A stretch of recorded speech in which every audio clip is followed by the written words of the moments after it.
तो इन सब खास बातों के अलावा बलवंत जी से पहला सवाल तो मैं इनकम टैक्स रिटर्न से ही जुड़ा पूछना चाहूंगी कि एकदम रिटर्न भरने का मौसम आ गया है। बलवंत जी, कई दर्शक हमें पूछ रहे हैं कौन सा फॉर्म भरना है, किन बातों का ख्याल रखना है, लेकिन एक ईमेल जिस पर हमारा ध्यान गया उसमें यह पूछा गया था कि जो टैक्स पेयर है उनका देहांत हो गया है, तो अब उनके रिटर्न का क्या किया जाए, कैसे भरा जाए, क्या बताना चाहेंगे आप इन्हें बलवंत जी?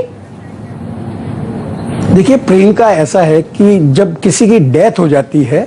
तो 1 अप्रैल से लेके जिस दिन डेथ हुई है तब तक का रिटर्न उनके जो लीगल रिप्रेजेंटेटिव है उनको भरना पड़ता है, और उसके बाद का रिटर्न डिपेंड करता है कि जो जिनका देहांत हुआ उन्होंने वसीयत छोड़ी है या नहीं छोड़ी है। अगर उन्होंने वसीयत छोड़ी है तो जो एग्जीक्यूटर है वो एज एन एग्जीक्यूटर रिटर्न भरेंगे अपने इनकम टैक्स का, और अगर विल नहीं छोड़ी है तो जो उनकी जो प्रॉपर्टी वो उस डेथ के दिन ही पास ऑन हो जाती है लीगल हेयर्स को, तो जो लीगल हेयर है वो अपनी इनकम में ऐड करेंगे, तो वो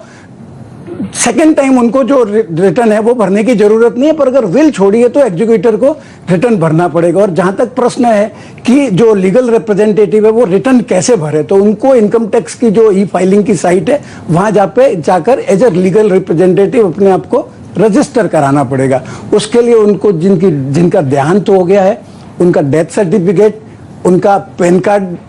खुद का पैन कार्ड, और या तो लीगल रिप्रेजेंटेटिव का कहीं से सर्टिफिकेट मिलता हो या कोई गजेटेड ऑफिसर के सामने आप एफिडेविट बनवा दीजिए, और वो एफिडेविट आपको अपलोड करना पड़ेगा। ये सब आप कार्रवाई कर पाएंगे तो आप जो डिसीज है जिनका देहांत हो गया उनके लीगल रिप्रेजेंटेटिव के तौर पर रजिस्टर हो जाएंगे। फिर आप जो एक नॉर्मल टैक्स पेयर जो कर सकता है वो सब काम कर सकते हैं। आप रिटर्न भरने का, कोई इनकम टैक्स का नोटिस वगैरह है जो जवाब देने का, वो सब काम कर पाएंगे आप। जी, तो जिसका देहांत हो गया उनके लीगल रिप्रेजेंटेटिव उनके बिहाफ में भर सकते हैं, पर अपने आप को आपको नोटिफाई रजिस्टर करवाना हो एक तरह से कि आप हैं लीगल